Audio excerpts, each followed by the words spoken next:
Ya, untuk masa puasa, jadi senam pagi ditiadakan sampai nanti dilanjutkan kembali setelah Lebaran.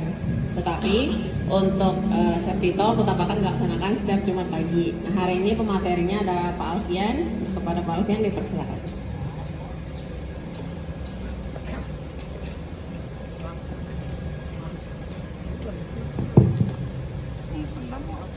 Assalamualaikum warahmatullahi wabarakatuh.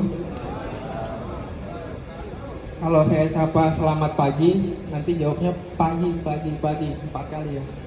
Selamat pagi. Ya, terima kasih. Sebelumnya di Jumat berkah dan di minggu pertama kita menjalankan ibadah puasa. Saya ingin menyampaikan terkait dengan agenda dari HSE terkait dengan schedule safety talk ya. Yaitu untuk schedule tersebut temanya adalah larangan obat-obatan terlarang dan alkohol. Nah, perlu kita ketahui bersama terkait obat-obatan terlarang ini sebetulnya dalam semua aspek kehidupan sudah dilarang. Misalnya kita dalam kehidupan rukun tetangga, rukun warga, itu pasti sudah ada larangannya.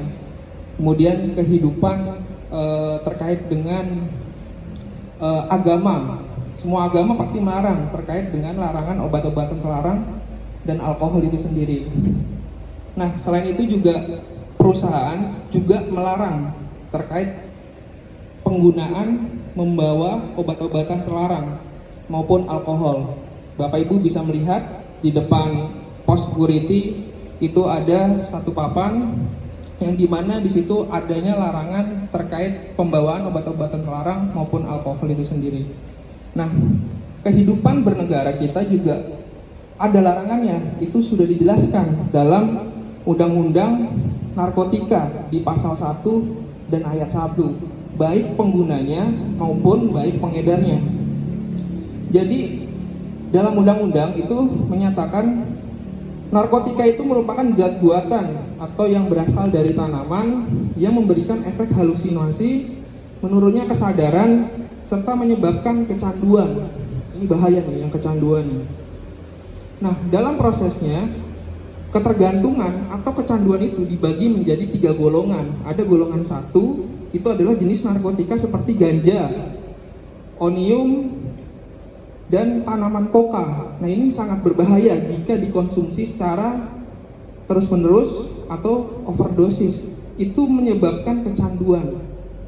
Kemudian yang kedua, perlu kita ketahui bersama di golongan kedua ini bahwasannya obat-obatan tersebut sebetulnya bisa dijadikan sebagai medis. Akan tetapi itu harus resep dari dokter yang sangat ketat dan sangat tinggi. Biasanya obat-obatan itu kita temuin jenisnya nih, itu ada morfin, alfa-prodina, dan lain-lain. Tapi biasanya penyembuhannya juga ketergantungan terhadap obat-obatan tersebut. Jadi masih menimbulkan efek ketergantungan. Kemudian yang ketiga ini, golongan ketiga itu biasanya resikonya lebih ringan, itu biasa digunakan untuk terapis. Selanjutnya, bahaya dan dampak narkoba bagi hidup dan kesehatan. Bahaya dan dampaknya ini dibagi menjadi 5. Yang pertama, dehidrasi, halusinasi, menurunnya tingkat kesadaran, gangguan kualitas hidup, dan yang paling fatal adalah kematian. Dehidrasi itu kita kekurangan cairan, tubuh kita kekurangan cairan, kemudian kekurangan elektrolit biasanya disebutnya itu. Nah, orang yang mengkonsumsi obat-obatan terlarang ini, termasuk alkohol ya, itu biasanya dia akan mengalami kejang-kejang kalau dia udah nggak kuat. Kemudian timbul tuh halusinasi. Nah, lama-kelamaan itu biasanya sesak di dada kalau konsumsinya sangat berlebih. Apalagi konsumsinya secara terus-menerus. Dari hal tersebut, perlu diketahui bersama, nanti yang akan diserang itu adalah saraf di otak kita gitu. Jadi otak kita nanti seakan berhalusinasi, seakan kita sudah hilang kesadaran kita, itu saraf otak kita kena gitu. Nanti akan timbul lagi di bawahnya depresi. Ini bahaya sekali. Nanti mental kita nih jadi lemah nih kalau udah depresi nih. Mentalnya lemah, kemudian biasanya timbul cemas. Jadi kehidupan kita itu walaupun kita nggak konsumsi, itu biasanya ada kecemasan, rasa takut. Nah ini bahaya terhadap kehidupan kita terkait dengan kesehatan kita. Yang ketiga, menurunnya tingkat kesadaran. Nah biasanya yang minum alkohol, nah itu pasti tuh tingkat kesadarannya turun. Nah dari beberapa hal tadi itu sudah turun hilang kesadaran, biasanya kita udah bisa menyebabkan yang paling fatal itu hilang ingatan. Jadi terhadap teman, lingkungan sekitar itu otak kita itu hilang nih gitu, nggak bisa mencerna, bahkan nggak bisa menghafal kalau semakin tinggi penggunaannya dan semakin keseringan. Makanya itu dilarang. Kemudian yang keempat ada gangguan kualitas hidup. Nah ini efeknya terhadap pekerjaan biasanya. Kalau penggunaan obat-obatan terlarang dan alkohol itu bisa menyebabkan kita nggak konsen dalam bekerja. Kemudian biasanya juga selain itu keuangan kita pasti berpengaruh. Karena yang tadi ada timbul efek kecanduan, ketergantungan. Makanya keuangan kita pasti ya udah buat beli itu gitu. Di sisi lain kerja kita nggak konsentrasi.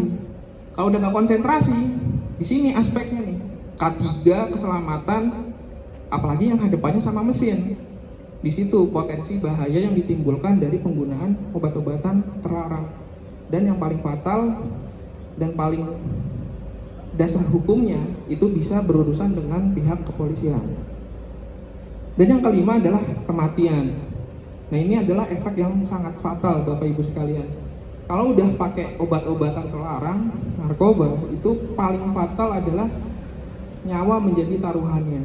Selain itu juga, selain nyawa juga pastinya dengan obat-obatan ini generasi-generasi masa depan kita, generasi penerus kita, anak kita itu bisa berdampak kalau dari sisi kita sebagai orang tua tidak bisa mengawasi terkait dengan pergaulan, penggunaan obat-obatan terlarang dan beresiko terhadap kehidupan. Itu nggak ke anak aja, ke kita juga sama. Kalau kita mengkonsumsi, maka ya udah kerjanya udah nggak benar, ya kan? Kemudian keuangannya juga buat beli obat-obatan. Akhirnya apa? Keluarga juga akhirnya mau nggak mau bisa kemungkinan angka perceraian juga makin tinggi kan. Jadi efek domino yang ditimbulkan dari penggunaan obat-obatan terlarang ini sangat berbahaya. Maka dari itu saya menghimbau untuk seluruh karyawan PT Bukit Bajai Nusantara terus mendukung program nantinya yang akan dicanangkan, walaupun memang sudah ya, seperti medical check up dan lain-lain. Itu sangat penting untuk mengecek kondisi tubuh kita, sejauh mana kita mengalami kondisi sehat atau tidaknya gitu. Oke, mungkin dari saya itu saja untuk materi hari ini terkait dengan obat-obatan terlarang dan mengkonsumsi alkohol. Apakah ada pertanyaan? Kalau nggak ada pertanyaan saya yang tanya.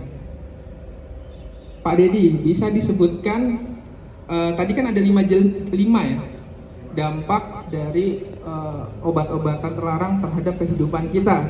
Sebutkan 2 aja Pak, tapi nggak usah dijelaskan. Mantap, tepuk tangan untuk Pak Dedi. Oke, mungkin dari saya itu saja terkait dengan materi hari ini, terkait dengan larangan obat-obatan terlarang dan alkohol. Semoga kita selalu diberikan kesehatan, dijauhkan dari hal-hal yang seperti itu, dan kita senantiasa diberikan keselamatan. Oke, sebelum kita mulai bekerja, alangkah baiknya kita berdoa menurut agama dan kepercayaannya masing-masing. Berdoa dimulai.